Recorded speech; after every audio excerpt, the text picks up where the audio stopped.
Okay, so this activity is for the book If You Give a Moose a Muffin. And this is a very cute series if you've never read it before.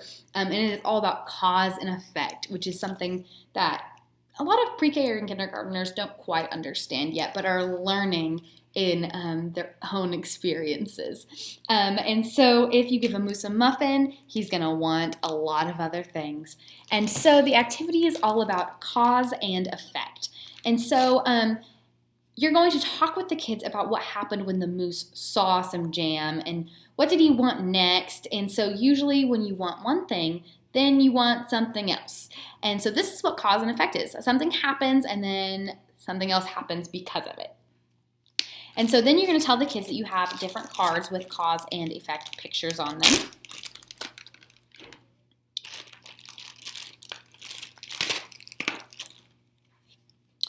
So you will have a pile that is labeled cause, and then a pile that is labeled effect.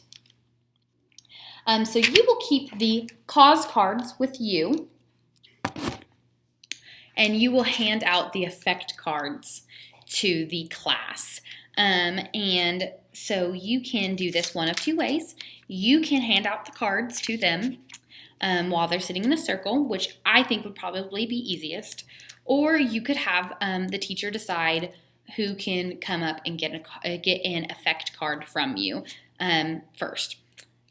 Takes longer sometimes, but sometimes the teacher really appreciates having some control. And so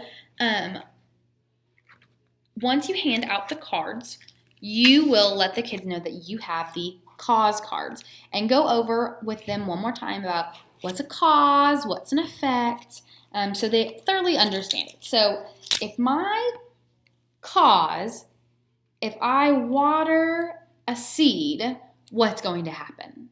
And then the kids can tell you, well, something's going to grow. Well, so if something's going to grow, then whoever has a card of a flower growing is going to be my effect. And so cause, effect. And you will go through all of these until you get rid of all of your cards or until all of your kids are out of cards if you have less children than cards. And we also have some moose. We have, I think, 2 in the case. And these are just good for read-alouds to give the kids context. They can kind of look at the moose, feel his antlers, and get a good idea of what a moose looks like because more than likely these kids have probably lived in Oklahoma their whole lives. They're 4 and 5. And they've never seen a moose. I've never seen a moose. So this gives them good context for the book. So I would recommend maybe doing that before you read the book or maybe right afterwards if you wanted to do that.